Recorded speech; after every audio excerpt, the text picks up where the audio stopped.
Tools of Anargovies, mes chers. Aujourd'hui, Big Daddy va donner un big speech récapitulatif sur l'état du PhysX. 1. La transition vers l'état-cité. La nouvelle structure d'état peut sembler bizarre à première vue. C'est réellement nouveau dans le ZFX de ne pas avoir un clan qui ne pratique pas l'administration du territoire en continu. Je ne veux pas vous ennuyer avec tous les détails, donc pour faire court, l'autorité du PhysX sera désormais centrée autour de quelques cités à partir desquelles existera une sphère d'influence qui ne sera cependant pas tant aménagée que ça. On va pas faire 10 000 postes juste pour administrer le territoire, on va juste avoir un centre de contrôle et une sphère d'influence autour. 2. En parlant de structure politique, nous pourrions aussi parler de l'abolition de l'État totalitaire. Malheureusement.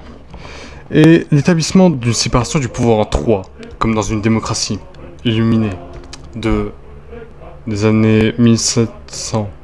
Ouais. Le PhysX devient désormais un État exotrinitiste, divisé entre donc 3 pouvoirs, la couronne, l'État populaire et le culte tulséphonique. La couronne est dirigée par le Dux, qui possède un rôle d'autorité et de dernière parole sur la politique du PhysX. Il est donc un aristocrate de sang pur, il est le monarque tout simplement. Donc c'est aussi lui qui doit conduire le jugement. Le Dux actuel est Vadrianus Millarium. Ensuite, l'État populaire qui est dirigé par le Marché-Folk. Il commande l'armée et représente le tulséphonien moyen dans le gouvernement. Le Marché-Folk actuel est Vadrianus Millarium, élu avec 106% des voix. Non mais c'est incroyable quoi, les gens l'adorent ce Vadrianus. Et enfin, dans le culte tulséphonique, qui donc prend en charge la mythologie, la philosophie, l'histoire et l'autorité spirituelle du PhysX, donc son dirigeant est le Proelislor. Et le Proelislor actuel du culte tulséphonique est Vadrianus Millarium. Est-ce qu'on adore la division du pouvoir dans le PhysX, hein, c'est incroyable.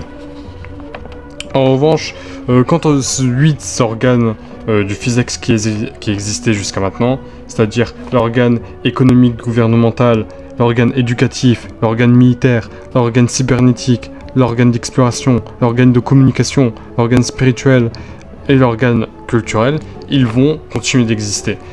Cette réforme des structures est surtout juste pour le pouvoir gouvernant. Donc ensuite, 3.